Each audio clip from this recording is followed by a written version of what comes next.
பொதுவா ரத்த சிகப்பு அணுக்கள் வெள்ளை அணுக்கள் ரெண்டையுமே அதிகரிக்க ஃபங்கை அப்படின்னு சொல்லிட்டு நம்மளுக்கு பிப்பு அரிப்பு போன்ற விஷயங்களை ஏற்படுத்துது. இஞ்சி, கேப்சிகம், பப்பாளி, பலாப்பழம், திராட்சை நம்ம உடம்புக்கு நோய் எதிர்ப்பு சக்தி கொடுக்கக்கூடிய முக்கியமான விஷயம் எது தெரியுங்களா? நம்ம ரத்தம் தாங்க. அதுலயும் நம்ம ரத்தத்துல 3 விதமான செல்கள் இருக்குங்க. ஒன்னு வந்து ஆர்பிசி, ரத்த சிகப்பு அணுக்கள் நீங்க பாக்குறீங்க. பிளேட்லெட் அப்படின்னு சொல்லக்கூடிய விஷயம் இருக்கு, ரத்தம் உறைதல் தன்மையை கொடுக்கக்கூடியது. இன்னொரு விஷயம் தாங்க WBC, வெள்ளை அணுக்கள். இந்த வெள்ளை அணுக்கள் தான் நம்மளுக்கு எதிர்ப்பு சக்தியை கொடுக்கக்கூடியதுங்க.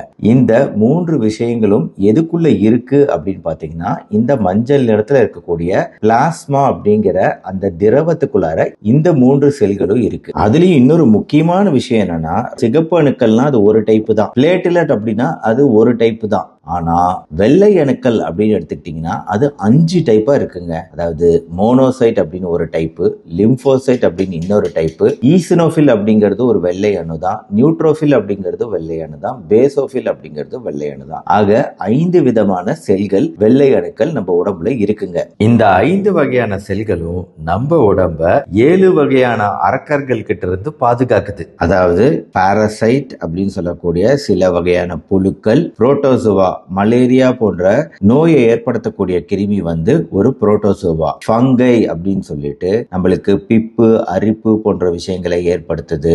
முக்கியமா தொடை பகுதியில பிப்பு, பிறப்புறுப்பு பகுதியில வெள்ளை கலர்ல ஒரு திரவம் மாதிரி சுரக்கிறது, பிப்பு அதிகமா இருக்கிறது, இந்த மாதிரி விஷயங்களுக்கெல்லாம் காரணமானது ஃபங்கஸ் அப்படின்னு சொல்லக்கூடிய பூஞ்சை. ப்ரோகாரியோட் அப்படின்னு சொல்லிட்டு சில வகையான பாக்டீரியாக்கள் இருக்கு. அது இல்லாம வைரஸ் இருக்கு, பிரியான் சொல்லிட்டு ஒரு விதமான ஃபாரின் பாடி இருக்கு. இது மட்டும் இல்லாம நம்ம உடம்புக்குள்ள எந்த வகையான ஒரு ஃபாரின் பாடி உள்ள வந்தாலும் அது உயிரினமா இருக்கணும்னு அவசியம் இல்ல.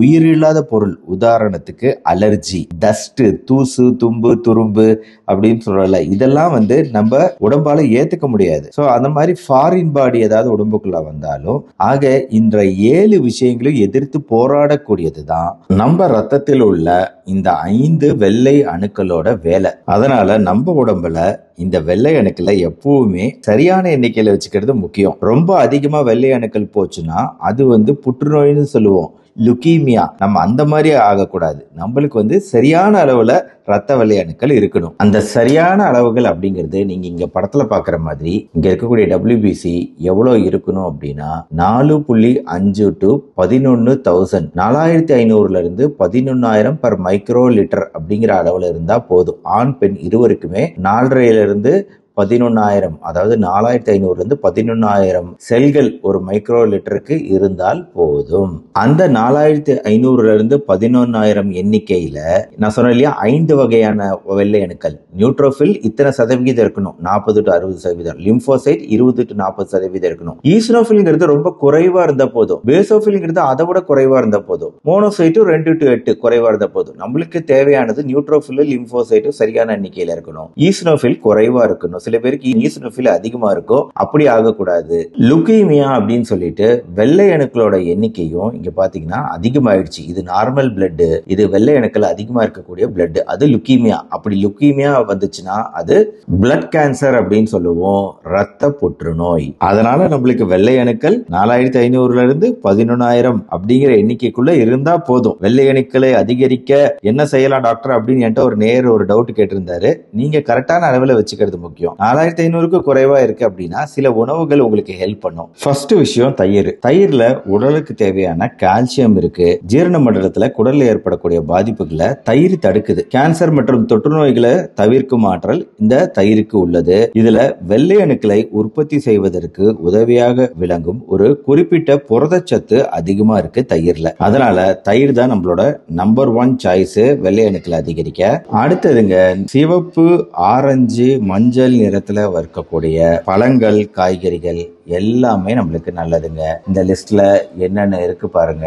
நிறைய பழங்கள் இருக்கு, செர்ரி பழங்கள் இருக்கு. அதாவது ஒரு காய்கறி கடைக்கு போனீங்கன்னா இந்த பழங்கள்லாம் உங்களுக்கு அப்படியே கிடைக்கும். ஆரஞ்சு, தர்பூசணி, டிராகன் ஃப்ரூட், ஆப்பிள், அன்னாசி, வாழைப்பழம், மாம்பழம், மாதுளம்பழம், தக்காளி, கேரட், கார்னு, சோளக்கருது, ஸ்வீட் கார்னு, செர்ரி பழங்கள், இஞ்சி, கேப்சிகம், பப்பாளி, பலாப்பழம், திராட்சை, இந்த மாதிரி பல்வேறு நிறங்கள் கொண்ட பழங்கள் காய்கறிகள் என்ன இருக்குன்னா பீட்டா கேரட்டின் இருக்கு. இந்த பீட்டா கேரட்டின் தான் வெள்ளை அணுக்களோட உற்பத்திக்கு காரணம். குறிப்பா கீரைகள்ங்க. கீரைகள்லயும் நிறைய விதமான கீரைகள் இருக்கு. நம்ம ஊர்ல கிடைக்கக்கூடிய கீரையில இருந்து வெளிநாட்டு கீரையா இருந்தாலும் சரி, நம்ம ஊர் கீரையா இருந்தாலும் சரி, கீரைகள் வெள்ளை அணுக்களோட உற்பத்திக்கு மிகப்பெரிய பங்கு வகிக்குதுங்க. நம்ம உடல் எதிர்ப்பு சக்திக்கு மிகப்பெரிய பங்கு வகிக்குது. அடுத்த முக்கியமான விஷயம் காளான்கள்ங்க. காளான்கள்ல பாக்டீரியா மற்றும் வைரஸ் தொற்றுக்கு எதிரான தன்மை நிறைஞ்சிருக்கு. காளான் அப்படிங்கறதே ஒரு விதமான பூஞ்சை தான். ஆனா இந்த பூஞ்சை ஒரு மருத்துவ பூஞ்சை அப்படின்னு சொல்லலாம். ஏன்னா வைரஸ் பாக்டீரியாவை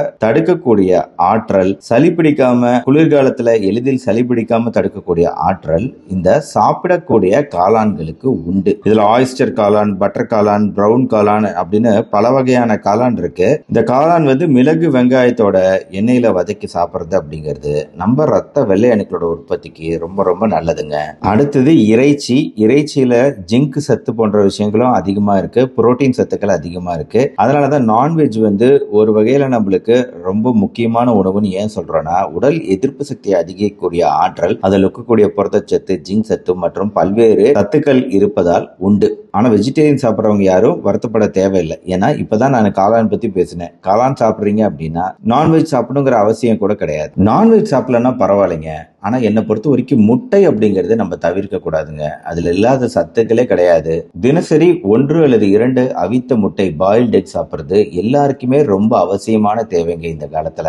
அடுத்தது விதைகள்ங்க. விதைகள்ல இந்த சூரியகாந்தி விதைக்கு குறிப்பா வெள்ளை அணுக்களை அதிகரிக்கும் ஆற்றல் அப்படிங்கிறது உண்டு. டைரக்டா சாப்பிடலாங்க. அடுத்தது இந்த நட்ஸ் வகைகள்ங்க. அதாவது பாதாம், பிஸ்தா, வால்நட்டு போன்ற எல்லா நட்ஸ் வகைகளுமே நம்ம ரத்த வெள்ளை அணுக்களோட உற்பத்திக்கு கண்டிப்பா ஹெல்ப் பண்ணும். அடுத்ததுங்க பருப்புகள் மற்றும் பீன்ஸ்ல இருக்கக்கூடிய புரதச்சத்து. எல்லா வகையான பருப்புகள், பீன்ஸ், பச்சை பயிறு, கிட்னி பீன்ஸ், ராஜ்மா பயிறு, சுண்டல், இது எல்லாத்தையும் நான் கவர் பண்ணிருக்கிறேங்க. சோ மொத்தமா இது எல்லாத்தையும் தனித்தனி வீடியோ செய்முறையாகவும் நான் விளக்கி சொல்லியிருக்கிறேன். அதனால எல்லா பருப்புகளும் புரதச்சத்து நிறைந்தது. நான்வெஜ் சாப்பிடாதவங்களுக்கு எல்லாம் இந்த பருப்பு, காளான் போன்ற விஷயங்கள் தான் அருமருந்துன்னு சொல்லணும். கூடவே தயிர் சேர்த்துக்கிறது ரொம்ப ரொம்ப முக்கியம். ஆக பிராக்டிக்கலா என்ன பாசிபிளோ, எந்த உணவுகள் நம்மளுக்கு கிடைக்குமோ அதை வச்சு நான் எந்தெந்த உணவுகள் சாப்பிடணுங்கிற ஒரு டீடைல்டு விளக்கத்தை இந்த வீடியோ மூலமா கொடுத்திருக்கிறேன். கண்டிப்பா இதை எல்லாத்தையும் உணவுல சேர்த்துக்க பாருங்க.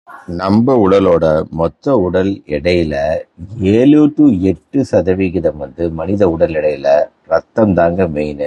அது 4.5 to 5.5 லிட்டர் வரை இருக்கு. ரத்த தானத்தின் போது நம்ம கொடுக்கக்கூடிய ரத்தத்தோட அளவுகள் வெறும் 300 ml தான். பொதுவா ரத்த சிகப்பு அணுக்கள், வெள்ளை அணுக்கள் ரெண்டையுமே அதிகரிக்க இந்த மாதிரி ஒரு விஷயத்த ஃபாலோ பண்ணுங்க.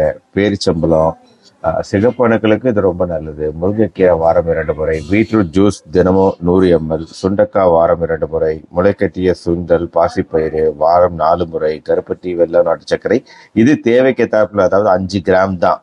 எது எடுத்துக்கிட்டாலும் 5 கிராம் தான், அதுக்கு மேல கிடையாது. 5 to 10 கிராம். மாதுளை, திராட்சை வாரம் 2 முறை, ஊற வைத்த கருப்பு கலர் திராட்சை தினமும் 4, பீர்க்கங்காய் வாரம் 2 முறை. 2 நாளைக்கு முன்னாடி இந்த பூண்டு குறித்த ஒரு வீடியோ போட்டிருந்தாங்க. பூண்டு இயற்கையாகவே ரத்த வெள்ளை அணுக்களை அதிகரிக்கக்கூடிய ஆற்றல் கொண்டதா இருக்கு. இந்த வீடியோவை உங்க ஃப்ரெண்ட்ஸ், ரிலேட்டிவ்ஸ்க்கு ஷேர் பண்ணுங்க. பிடிச்சிருச்சுன்னா லைக் பண்ணுங்க. நம்ம சேனல் தொடர்ந்து சப்ஸ்கிரைப் பண்ணி ஃபாலோ பண்ணுங்க. மறுபடியும் நாளைக்கு பார்ப்போம். நன்றி, வணக்கம்.